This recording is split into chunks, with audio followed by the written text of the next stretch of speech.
Good morning. We're here today to announce 3 separate cases highlighting the ongoing threat posed by Chinese economic espionage and research theft in the United States. First, the arrest today of a Harvard University professor for lying about his participation in a Chinese foreign recruitment program.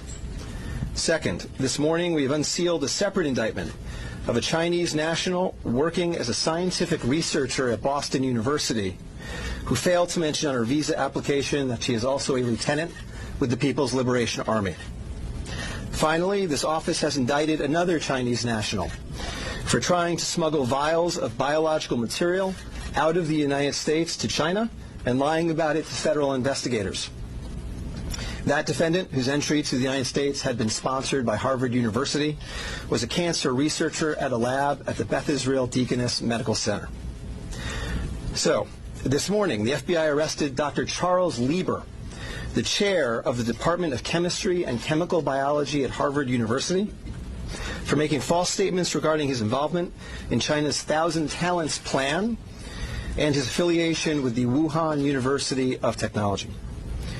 The complaint alleges that Dr. Lieber signed a contract with the Chinese university in Wuhan and was paid up to $50,000 per month, plus up to $158,000 in living expenses, and awarded more than $1.5 million to set up a research lab at the Chinese school and work there on researching nanotechnology. Lieber also joined China's Thousand Talents Plan, according to the complaint, a Chinese government-run program designed to entice scientists and researchers in the United States to share their research expertise with China. At the same time, Dr. Lieber was receiving U.S. grant funds from the Department of Defense and the National Institutes of Health. National Institutes of Health spends up to $39 million a year funding medical research in the United States. Those programs required Dr. Lieber to disclose if he was working with, including receiving funding from, any foreign power. When questioned, Lieber hid his involvement with the Chinese entities, including specifically disavowing any connection to China's Thousand Talents Plan. Meanwhile, based on the complaint, it appears that China paid Lieber hundreds of thousands of dollars over the years for his involvement with the Chinese entities and for his work on research for Chinese gain. Also today, a federal grand jury indicted Yanqing Ye, a Chinese national, with lying on her J-1 visa application, making false statements to Customs and Border Protection, conspiracy, and being an unregistered agent of the People's Republic of China. According to court documents, Ye is a lieutenant in the People's Liberation Army, but she concealed her military connections while employed as a researcher at Boston University's Department of Physics, Chemistry, and Biomedical Engineering Center for Polymer Studies. The indictment alleges that a colonel in the People's Liberation Army and other military officers from the Chinese National University of Defense Technology gave Ye numerous assignments while she was in the United States, such as conducting research, assessing U.S. military websites, and sending documents and information back to China. In April 2019, Ye was questioned by customs officers at Logan Airport on her way to China. According to the indictment, she lied about her involvement with Chinese military projects.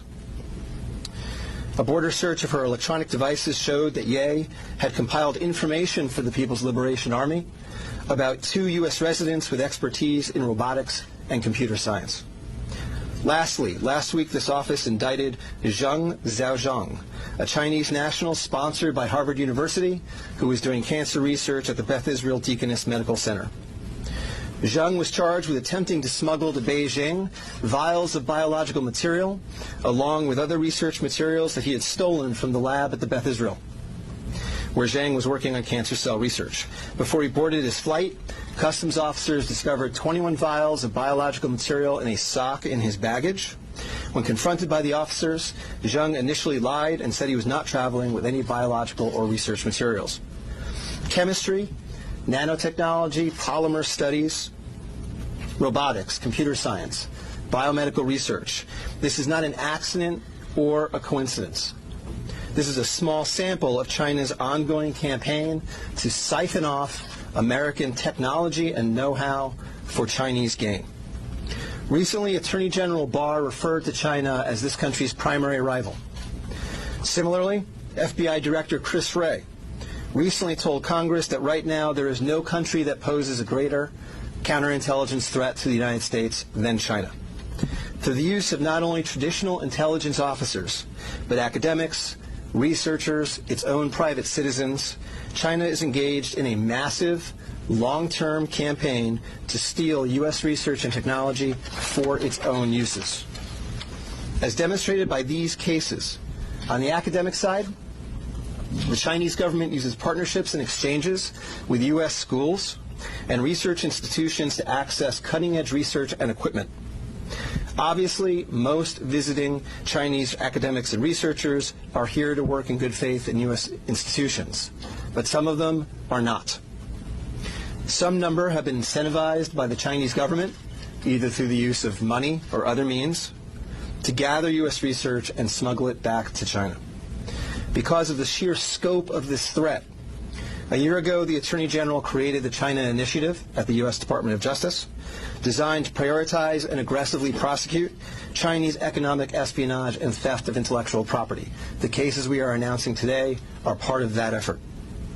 Boston is an especially attractive target for this kind of exploitation, and universities and research institutions and tech companies in this area must become sensitized to this threat. Our community benefits greatly from the diversity and talent of international visitors and our partnerships with foreign institutions, especially research institutions.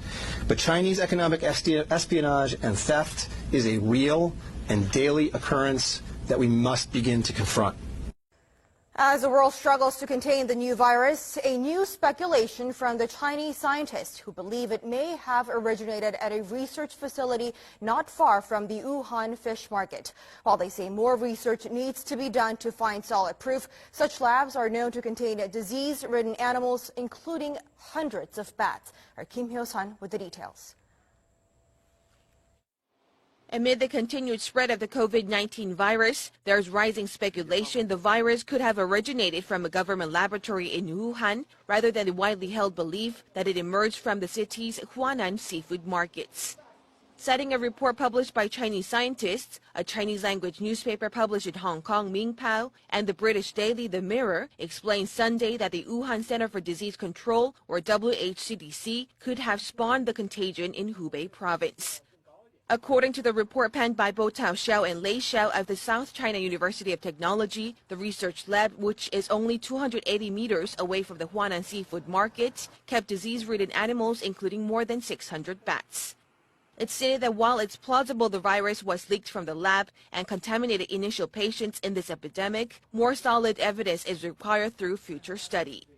The report also raised a possibility that the Wuhan Institute of Virology could have leaked the virus while it was carrying out tests involving Chinese horseshoe bats. Against such a backdrop, an article published by the Washington Times late last month is garnering attention as it raised the possibility that the disastrous outbreak could be the accidental result of biological weapons research.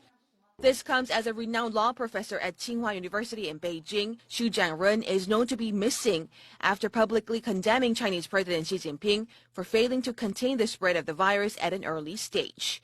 He even added the condemnation could be the last message of his life. Kim Hyo-sun, Arirang News.